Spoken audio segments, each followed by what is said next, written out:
You woke up and the feeling was gone. You went to bed last night certain. You could see the morning version of yourself, up early, focused, finally doing the work that matters. And now the alarm has come, and that person is nowhere.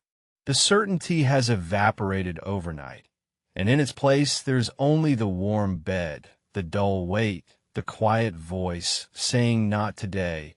Today you are not feeling it. This is about the thing you've been waiting for that was never coming to save you. Motivation is a liar. Not because it never shows up, but because of exactly when it shows up and when it disappears. It arrives on the easy mornings when you barely needed it, and it vanishes without fail on the mornings that actually decide who you become. Watch the pattern long enough, and you stop trusting the feeling entirely. Motivation comes when the work is interesting and you slept well and nothing hurts. It deserts you when you're tired, when the task is dull, when the outcome is far away and uncertain, which is to say it deserts you on precisely the days the work matters most. You have built your whole effort on the one ally guaranteed to abandon you under fire.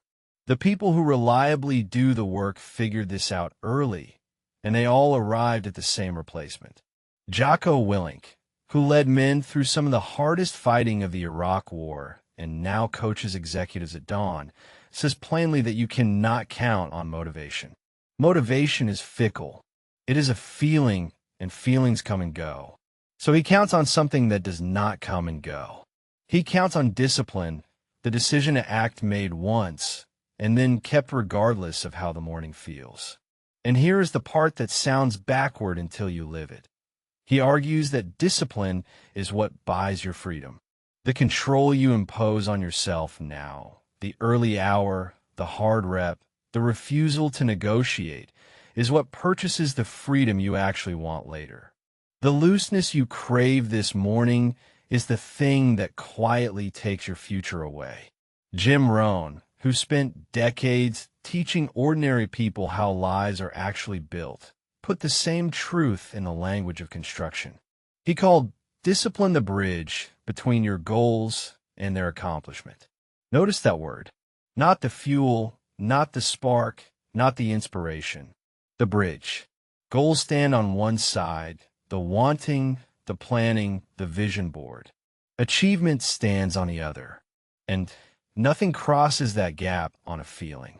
The only thing that carries weight across it is discipline, laid down plank by plank every day, whether or not you are in the mood to walk on it. Rohn said something else worth carrying out of bed this morning. He observed that we all live with one of two pains. There's the pain of discipline, which is small, deliberate, and felt in the present, the sting of the cold start in the early hour. And there's the pain of regret, which is enormous, involuntary, and felt for the rest of your life. You do not get to avoid pain. You only get to choose which one. The discipline you skipped this morning does not disappear. It is simply converted with interest into regret. So look at what these voices are pointing at together. Ryan Holiday, who studied the discipline of the Stoics until he could name the structure underneath it, argues that self-command is the keystone virtue, the one that holds up all the others. Courage, justice, ambition, love, none of them stand on their own. Each requires that you can govern yourself, that you can do the thing when the feeling says no. Take discipline out, and the whole arch of a good life collapses, which means the small, unglamorous decision you're facing right now, to rise or not to rise, is not small at all. It is the keystone. So stop waiting for the feeling. It is not coming, and it was never the thing that did the work. The lie was always in the order. You believe motivation comes first and action follows, that you must feel ready before you can move. But the people you admire did not feel ready. They moved, and the readiness, when it came afterward, as a result of the motion and never as its price of entry. They built their lives on a decision, not a mood. This is the relief hidden inside the hard truth.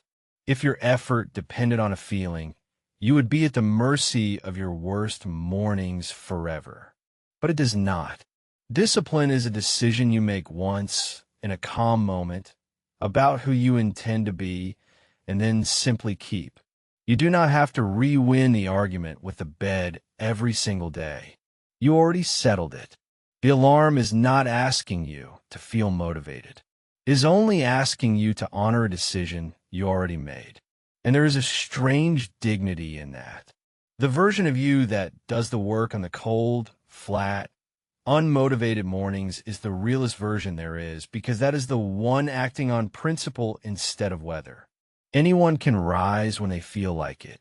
You are about to do something rarer.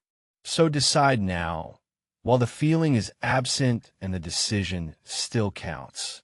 I do not wait to feel motivated, because the feeling abandons me on exactly the mornings that matter.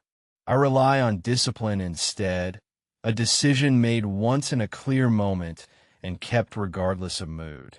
I treat the small pain of discipline this morning as the only alternative to the larger pain of regret later. I cross the bridge from my goals to my accomplishment one deliberate plank at a time. I impose the control on myself now that buys back the freedom I actually want.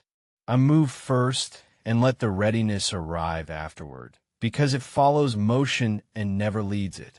I keep the keystone in place, knowing every other thing I value is leaning on it.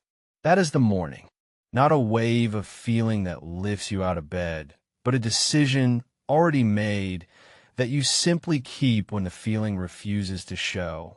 So keep it now, before the warm bed can talk you back down. And if this steadied you, stay with the disciplined hour, where every morning is the same honest push against the same comfortable lie. Then come back tonight, because the morning's discipline is the hard push, and tonight's is the harder stillness. In tonight's reflection, the discipline of silence, the monk Thomas Merton on the contemplative silence that the noisy mind resists, the Zen teacher Dogen on the discipline of just sitting, and the ancient evening office of Compline, the church's last quiet prayer before sleep. The morning asks you to move. The night will ask you to be still, which is harder. Begin disciplined. End reflective. Now decide.